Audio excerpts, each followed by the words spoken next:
Hello, this is part 2 of the video for left-right balance. And this is actually inspired by left-right balance, but it's more about if you have two different power meters and the importance of having them reading the same power and how to test that. So you don't need to watch part 1. I'm just going to give you a brief recap of what I did. I was using Training Peaks Virtual and my crank-based power meter on the indoor trainer, and I was looking at my left-right balance and I saw that it was pretty skewed, about 47-53, and I said that if I used my pedal-based power meter, I could test this out and get the pedaling dynamics and kind of do a deeper dive into my left-right imbalance. And that's what I did today. But I also had another reason why I wanted to do this test. Those pedals are relatively new to me, and I will be using them for travel and maybe on a different bike. So I wanted to make sure they're reading the same. And this is super important. If you are using different power sources, sometimes power can be off by 5 or 10 watts.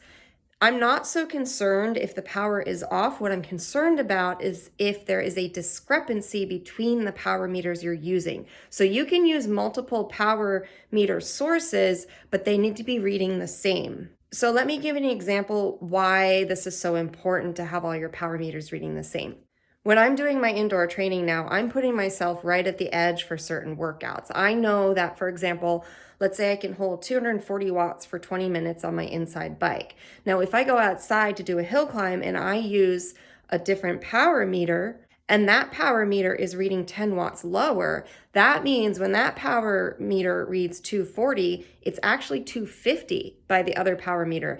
And there's a big difference between holding 240 and 250 for 20 minutes if that's my edge. So if I'm trying to use that power meter and I'm holding 240 for 20 minutes, where in actuality it would be 250 based on the other power meter, I'm going to blow up. I'm not going to be able to do that. That's a problem.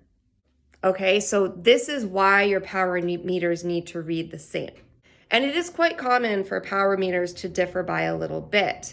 The important thing is to test them and see if they are reading the same.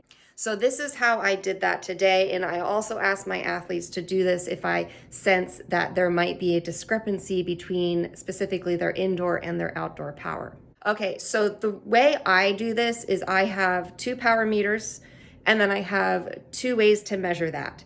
Today, I was using Training Peaks Virtual and my head unit. In the past, I've actually put two different head units on my outside bike, and I've gone outside and ridden measuring my crank-based power meter and my pedal-based power meter at the same time.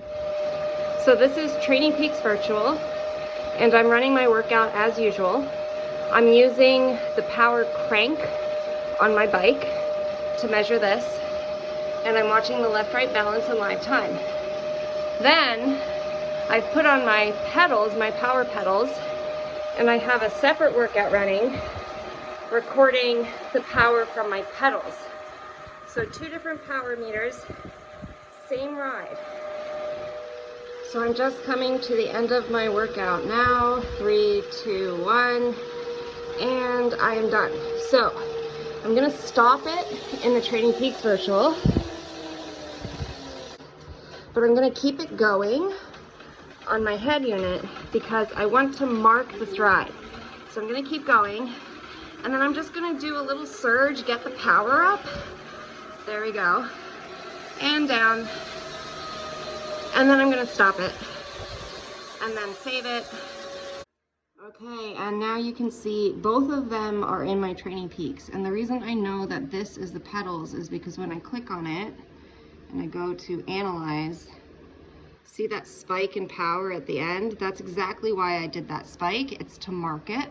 The other one will not have that spike.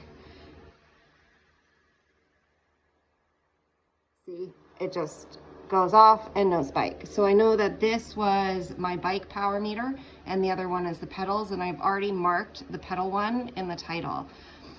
Now, I immediately notice a difference in this intensity factor, 0.66, 0.71, that's a pretty big difference. So This will definitely take some investigation.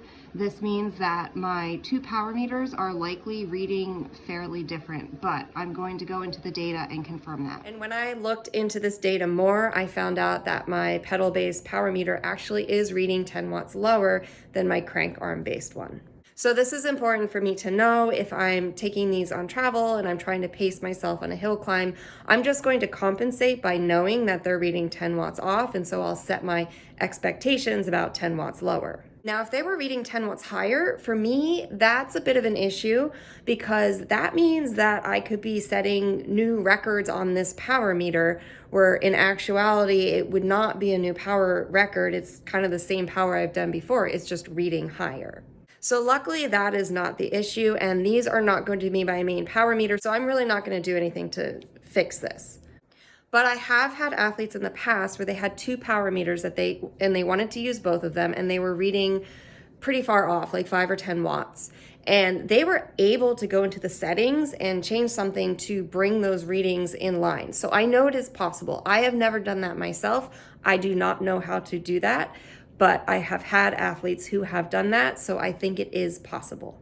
So the takeaway from this is that I'm not terribly concerned if your power sources are reading off, like if they're 5 or 10 watts different from some other power source. But I am concerned if you're using those different power sources and they differ. If they're all reading off by X amount, that's okay. You just really need that consistency for your training and to keep the metrics in line with your historical data.